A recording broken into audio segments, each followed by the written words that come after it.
What should we expect from Jose Berrios and a few other Blue Jays veterans this season? Hey everyone, welcome into another edition of Long Ball. Rob Wong, joined alongside by Toronto Sun Blue Jays writer Rob Longley, who is in Dunedin, Florida for Blue Jays spring training. And Rob, unlike last spring training, Jose Berrios really isn't getting talked about too much, coming off a bounce-back season. And as we record this, he is set to make his spring debut. But what's been the buzz around Berrios at camp? I think a fair bit of buzz, Rob. You're absolutely right. Last year, he came in here kind of having to prove himself again, to prove that he was worthy of that long extension that he signed, and to prove that he was a much better pitcher than he had been in 2022 when he struggled. So all he did was went out and had an outstanding 2023 season. Was pretty much, you could argue, the second best starter in that rotation, and that was proven by the fact that he started the ill-fated game 2 in the playoffs. But yeah, so the Jays are basically looking for him to kind of build on that season, but also be the Jose Berrios that got them to the point where he made that extension. Sure, he struggled a little bit in 2022, but he sorted that out all last year. John Schneider was just talking about it today. They love the way that he works. They love his work ethic. They love how committed he is to not just returning to the form that he had last year, but to be even better. He's a very popular guy in that clubhouse. He's probably one of the nicest guys in that clubhouse. And, everybody's really behind him. And I think people are, in the organization anyway, are looking forward to seeing his first 2 innings of the spring here as we speak today.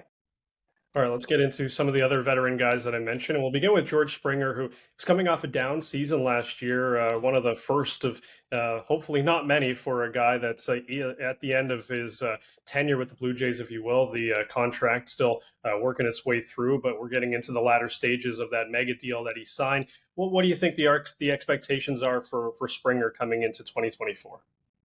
Well, obviously they're hoping that he can play solid right field again, and that he's durable like he was last year. He played the most games that he had played in a long time. But really, the most important thing with George Springer is to be a factor at the plate again, and he really wasn't last year. He had that prolonged slump for a while, and he never really got on track and became the George Springer that has been throughout his career one of the more dynamic hitters in baseball.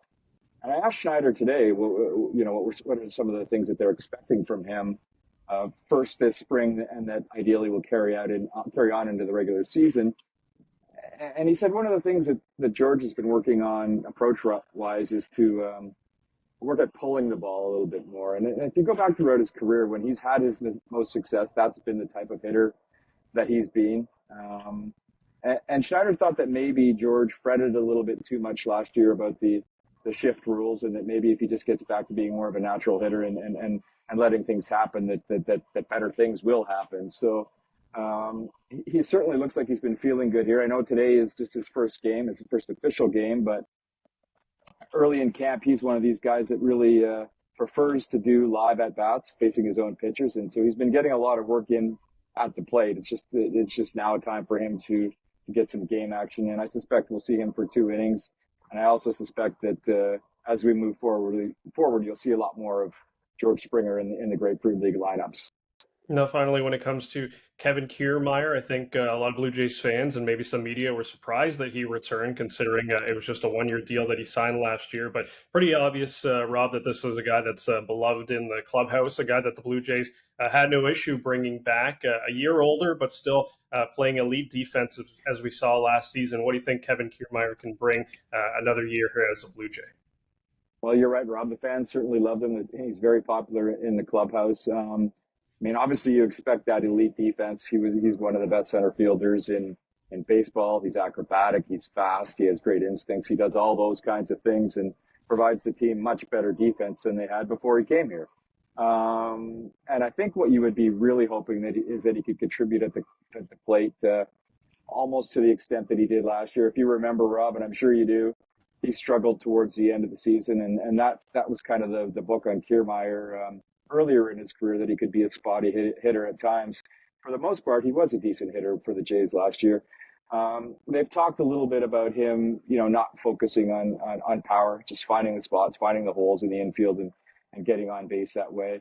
Kiermaier himself likes to sort of pride himself on being, in his words, one of the best 9 hitters in all of baseball. And there were times last year when he was very effective that way and turned the lineup over to the top of the order. And I think if he could do similar things to what he did at the plate last year, maybe add a little bit more consistency and then be that dynamic center fielder, I think the Jays would be very pleased with having that version of Kevin Kiermaier.